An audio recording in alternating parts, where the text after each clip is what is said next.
بسم اللہ الرحمن الرحیم رب اشرح لی صدری ویسر لی امری واحلل عقدۃ من لسانی یفقہوا قولی۔ صحبت اور غسل جنابت۔ صحابہ کرام رضی اللہ عنہم کے درمیان غسل جنابت کا ایک مسئلہ زیر بحث آیا۔ ایک گروہ کہتا تھا کہ غسل صرف دخول پہ فرض ہو جاتا ہے، انزال شرط نہیں، یعنی واٹر ڈسچارج جو ہے وہ ضروری نہیں۔ دوسرا گروہ بیان کرتا تھا کہ وجوب غسل کے لیے دخول کے ساتھ انزال بھی شرط ہے۔ یہ طویل مباحثہ کسی فیصلہ کن صورت پر منتج نہ ہوا۔ آخر قرار پایا کہ ام المومنین حضرت عائشہ رضی اللہ عنہا سے دریافت کیا جائے۔ حضرت عائشہ نے کہا کہ رسول اللہ صلی اللہ علیہ وسلم نے فرمایا، اذا جلس بین شعبها الاربع ومس الختان الختان فقد وجب الغسل۔ جب مرد عورت کی چار شاخوں کے درمیان بیٹھ جائے اور اس کا محل ختنہ عورت کے محل ختنہ کے ساتھ مس کرے تو غسل واجب ہو جاتا ہے۔ تو مسئلہ یہ ثابت ہوا کہ صرف دخول پر ہی مرد اور عورت جنبی ہو جاتے ہیں اور ان پہ غسل واجب ہو جاتا ہے، انزال یعنی منی کا نکلنا شرط نہیں۔ جنابت کے احکام۔ وجوب غسل کی حالت کو حالت جنابت کہتے ہیں۔ وجوب غسل یعنی جب غسل واجب ہو جاتا ہے تو اس حالت کو جنابت کہتے ہیں۔ جنابت کا لفظ جم سے، جم پہلو کو کہتے ہیں، بچنا۔ مندرجہ ذیل چار حالتوں میں مسلمان مرد اور عورت پر غسل کرنا فرض ہو جاتا ہے۔ نمبر 1، جوش کے ساتھ منی خارج ہونے کے بعد، اس میں احتلام بھی داخل ہے، یعنی کوئی ایسا خواب آئے یا ویسے۔ نمبر 2، صحبت کے بعد یعنی سیکشول انٹرکورس کے بعد۔ نمبر 3، حیض کے بعد۔ نمبر 4، نفاس کے بعد یعنی بچے کی پیدائش کے بعد۔ اس میں یاد رکھیے کہ بہت سے لوگ پوچھتے ہیں کہ اگر خواتین انٹرنل چیک اپ کرواتی ہیں تو کیا اس سے غسل واجب ہوتا ہے؟ تو کوئی غسل واجب نہیں ہوتا جب تک کہ ان چار چیزوں میں سے کوئی چیز نہ ہو۔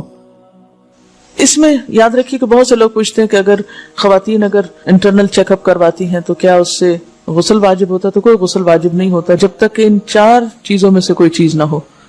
صرف منی خارج ہونے سے بات نہیں، بلکہ جوش کے ساتھ منی خارج ہونے کے بعد غسل واجب ہوتا ہے۔ رسول اللہ صلی اللہ علیہ وسلم نے فرمایا، جب تم عورت کی چار شاخوں کے درمیان بیٹھ کر صحبت کرو تو تم پر غسل واجب ہو گیا اگرچہ منی نہ نکلے۔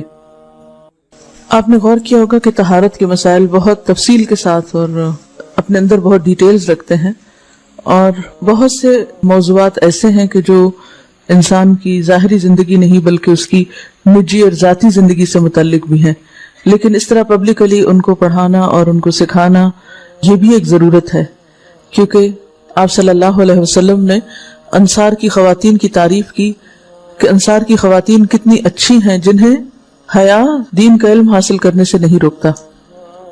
تو سوال یہ پیدا ہوتا ہے کہ آخر اتنی تفصیلات کیوں؟ اور بعض لوگ اس کو ناپسندیدہ قرار دیتے ہیں، تو ایسا کرنا ناسمجھی کی علامت ہے۔ ہم دیکھتے ہیں کہ انسان اگر اللہ کے بتائے ہوئے طریقے کے مطابق زندگی بسر کرتا ہے تو اس میں خیر ہی خیر ہے، اور وہ صرف خیر اس کی اپنی ذات تک نہیں رہتی، بعض اوقات دوسروں کی بھلائی کا ذریعہ بھی بن جاتی۔ عورت کو بھی احتلام ہوتا ہے۔ ام المومنین حضرت سلمہ رضی اللہ عنہا روایت کرتی ہیں کہ حضرت ام سلیم نے رسول اللہ صلی اللہ علیہ وسلم سے کہا، اے اللہ کے رسول، یقیناً اللہ حق سے نہیں شرماتا، یعنی حق بات اور ایک ضروری بات جو ہے اس کو واضح کرنا ضروری ہوتا ہے، اور اس معاملے میں شرم سے کام نہیں لینا چاہیے، کہیں ایسا نہ ہو کہ انسان انجانے میں غلط کام کرتا رہے۔ تو یہ کہہ کر انہوں نے مسئلہ پوچھا، کیا عورت پر غسل ہے جبکہ اس کو احتلام ہو؟ آپ نے فرمایا ہاں، لیکن جب پانی کا نشان دیکھے یعنی منی دیکھے۔ اس پر حضرت ام سلمہ نے شرم سے منہ چھپا لیا اور عرض کیا، اے اللہ کے رسول، کیا عورت کو بھی احتلام ہوتا ہے؟ آپ نے فرمایا ہاں ہوتا ہے، تیرا داہنا ہاتھ خاک آلود ہو، یعنی ایک پیار کی ڈانٹ تھی۔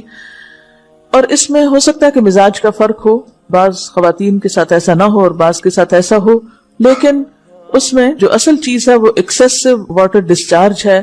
اس میں کہیں ایسا نہ ہو کہ لیکوریا وغیرہ کے ساتھ اس کو ریلیٹ کر دیا جائے، دونوں چیزوں میں فرق ہے۔ اور احتلام جو ہے وہ سوتے وقت ہوتا ہے، یعنی سو کر اٹھنے پر اگر انسان اپنے کپڑوں پر زیادہ ڈسچارج دیکھے، خواہ کوئی خواب یا کوئی فیلنگ یاد نہ بھی ہو، تو پھر غسل کرنا ضروری۔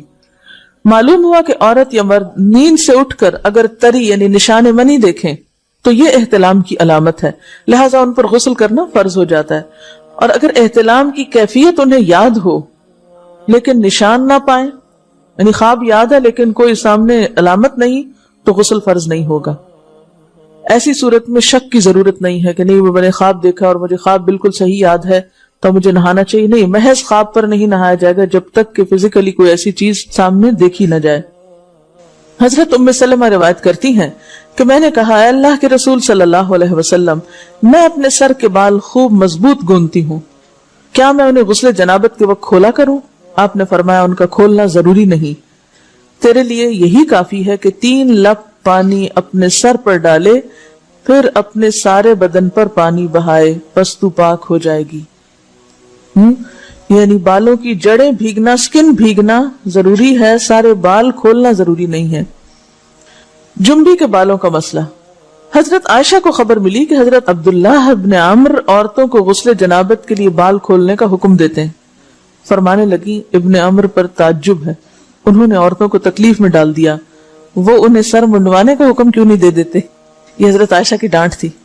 یعنی وہ یہ تو کہنے کہ عورتیں بال کھول کھول کے نہائیں، تو وہ پھر سیدھا یہی کہے کہ عورتیں بال منڈوا لیں. میں اور رسول اللہ صلی اللہ علیہ وسلم ایک ہی برتن میں غسل کرتے، اور میں اپنے بال کھولے بغیر سر پر 3 چلو سے زیادہ پانی نہیں ڈالتی تھی. معلوم ہوا کہ غسل جنابت کے لیے بال کھولنے کی ضرورت نہیں، مگر یہ حکم صرف غسل جنابت کا ہے. غسل حیض کے لیے بالوں کا کھولنا ضروری ہے کیونکہ وہ مہینے میں ایک دفعہ ہے. حضرت عائشہ سے روایت ہے کہ انہیں رسول اللہ صلی اللہ علیہ وسلم نے غسل حیض کے لیے فرمایا، اپنے بال کھولو اور غسل کرو. اس میں آپ دیکھیے کہ دونوں چیزوں میں فرق کیوں ہے. دونوں کی نوعیت فرق ہے، اور حیض جو ہے وہ ایک نجاست کی کیفیت بھی ہے نا، قل ہوا اذی. اس کے بعد نہانا اور نہا کر خوشبو لگانا، خاص طور پر اس کا سارا حکم آتا ہے. لیکن غسل جنابت میں نجاست کی وہ کیفیت نہیں ہے. یعنی حیض کا خون اور منی جو ہے، ان دونوں کے حکم میں بھی فرق ہے. ٹھیک ہے نا. بعض علماء کے خیال میں جو منی ہے اٹ سیلف وہ ناپاک چیز نہیں ہے. اگر کسی کپڑے وغیرہ کو لگ گئی تو وہ کپڑا ناپاک نہیں، اگر اس کو خشک ہونے پر کھرچ کے صاف کر دیا جائے تو کپڑا صاف ہو جائے گا. لیکن خون حیض پر آپ صلی اللہ علیہ وسلم کیا فرمایا؟ چٹکیوں سے مل مل کے اس کو صاف کر کے دھوئے. تو ان دونوں میں بھی فرق ہے. لہٰذا ان دونوں کے بعد نہانے کے حکم میں بھی فرق ہے. ایک میں بال کھولے جائیں گے اور بال بھی دھوئے جائیں گے اور بالوں کی جڑیں بھی دھوئی جائیں گی، جبکہ دوسرے عام غسل جنابت میں بال کھولنا اور پورے بال دھونا شرط نہیں. بہت سے بچیاں ایسی جن کی شادی ہوتی ہے اور اس کے بعد انہیں ان مسائل کا پتہ نہیں ہوتا، یا تو وہ شرم کے بارے نہاتی نہیں، یا نہاتی ہیں تو پھر وہ پورے بال دھو دھو کے سکھانے میں اور ان چیزوں میں اتنا وقت ضائع کر دیتی ہیں کہ پھر بعضوں کا شوہر کی نافرمانی اور آپس کے تعلقات میں ٹینشن، لوگوں کا خوف. تو اگر دین کا صحیح مسئلہ پتا ہو تو انسان ان تمام مشقتوں سے بچ جاتا ہے اور ایک نارمل روٹین کی لائف گزار سکتا ہے. تو اس میں کیا صرف 3 کپ پانی، 3 لپ پانی، یعنی 3 دفعہ کیوں کہ اگر ایک دفعہ ڈالنے سے پوری طرح نہیں بھیگا آپ یہ بھی کر سکتے ٹیپ کے آگے سر کر کے تو ساری اسکن جو ہے سر کی اس کو آپ گیلا کر لیں، پیچھے سے بال جو ہیں اگر لمبے ہیں تو ان کو ایک طرف کر دیں تاکہ پورے بال نہ دھونے پڑے، نہ سکھانے پڑے اور نہ خشک کرنے پڑے، اور باقی جسم پہ پانی بہا لیں. دوسری صورت یہ ہے کہ مگ میں پانی لے کے تو اس کو آپ تھوڑا تھوڑا کر کے پورے کو ایک دفعہ کریں، پھر اس کے بعد دوبارہ کریں اور تیسری دفعہ رول کر کے بالوں کو پیچھے سے شاور کیپ ڈال لیں اور باقی جسم پھر دھو لیں. شاور کیپ سے کیا ہوتا ہے عام طور پر کہ پیچھے کے جو سارے لمبے بال ہیں پھر وہ نیچے گر کے گیلے نہیں ہوتے، وہ آپ کے سر پہ ٹک جاتے ہیں. تو سر کی اسکن دھوئیں اور بالوں کو جوڑے کی شکل میں باندھ کے اوپر شاور کیپ پہن کے پھر باقی جسم کو اچھی طرح دھو لیں. تو اس میں آپ دیکھیں کہ جب بالکل سر کے سکن کا حصہ ہی تر ہوگا، اور یہ 3 دفعہ کرنا ہوگا، ایک دفعہ سے نہیں کام چلے کہ 3 دفعہ کرنا تاکہ کوئی بھی بال برابر جگہ سکن کی خشک نہ رہ جائے. تو اس سے کیا ہوگا کہ جتنا کم بال گیلے ہوں گے اتنے کم دیر میں ان کو خشک بھی کیا جا سکتا ہے اور کسی بھی مشقت کے بغیر انسان نماز پڑھ سکتا ہے.